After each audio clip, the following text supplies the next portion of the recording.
Greetings to all the students. I hope you all are fine. I am Sushmita Begum from Sacred Heart School, Mandai. I will be taking your geography and economics classes. So today we will discuss a little on first chapter of economics, the story of village Palampur. The chapter is about the story of village Palampur. You would be wondering or thinking about the word economics. Till class 8, we were studying history, geography, civics. So from class 9, one more book has been added, that is economics. So we will understand what is economics, and another is a story of village Palampur. Where is the village is located? Why in this subject? What is the relevance of this Palampur to this subject? What are the facts and issues present in the story? How it is related to economics? We will study in detail. So first of all, we will understand the word economics. What is economics? What we study in this chapter, in this subject. See, in history we study about the happenings of the past. In civics, we learn about the country constitution. In geography, we study about climate, weather, etc., etc. When we come to economics, we study about the production of a country, consumption of a country, earnings related to our, what are the economic activities which are giving us earnings. In return is called economic activities. All these things we are going to discuss in detail. So in economics, we calculate GDP. What is GDP? It is a national income of a country. It is the total income of a country. That doesn't mean that you are going to calculate it now. In this stage, an introductory part has been added to your syllabus so that you can be more familiar with it in future. Okay, the thing related to money, basic concepts are introduced. How our economy runs, what are the factors that are affecting in which we are working. This subject is very interesting. We are going to deal with it in detail. What is happening in our life, we can relate it with our daily happenings which are going on in our surroundings, so that you can relate it with your happenings and surroundings. Okay, so let's start our chapter, the story of village Palampur. Now the question arises, where is this village Palampur situated or located? What is the relevance of this Palampur to the economics? So it is an hypothetical village which doesn't exist in reality. It is an imaginary village. Okay. So let us see how various natural resources or various resources are combined to produce the desired goods and services in village Palampur. The Palampur is a well-connected village with neighboring villages. Well-connected transportation facility is very good. It is well connected to Raiganj and Shahpur. Means Palampur is connected with very good facilities of road transportation.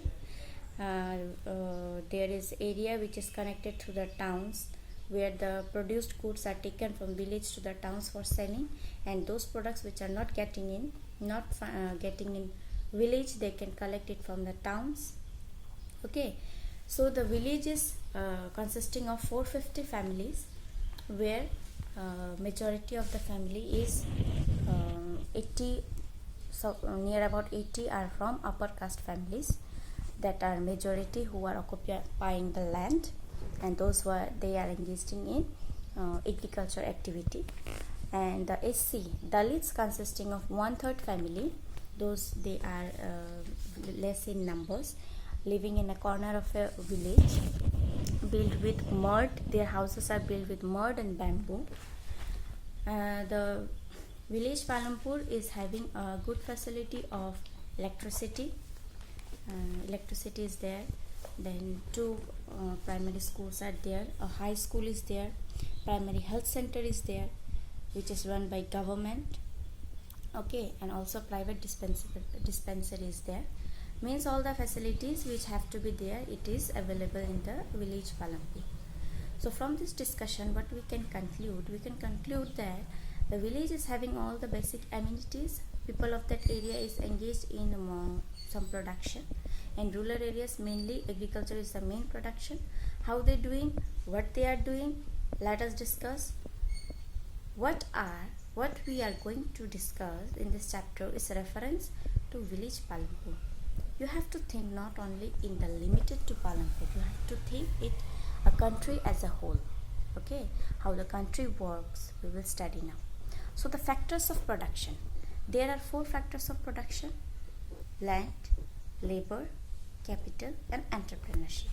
So the factors of production we will study in details. Farming in number 1, farming in Palanpur. If we talk about farming, there comes many things. Number 1 is land, which is fixed. Land is fixed, but our basic wants and needs and desires are unlimited. So with the fixed land, how the increased production from the fixed plot of land, will the land sustain in this situation? Means, will the land will give, if we are doing production again and again in a land, will the land is going to give the same fertility that we get from the first production? We will also discuss the distribution of land among the families, among the farmers. Who will provide the labor? Okay, from where the capital will come, sale of surplus from products. What is capital? Capital is money as well as the equipments which are required for the production. And what is surplus? Suppose you have produced 10 kg of paddy in your field, so you have consumed 5 kg there and more 5 kg is there. So what you will do, you will sell it in a market, the excess one. The extra 5 kg is the surplus. Okay, these all are related to farming activities, but it is not necessary that a village or an area is only consisting of the farming activities. It is also non-farm activities in which people are engaged in. Okay, all such things we are going to discuss in this chapter. So this is only an introductory part. So I hope you understood. So if you didn't understood, then please ask me in a WhatsApp message. I will be always there. So please be there in next video. We will be discussing it in details. Thank you.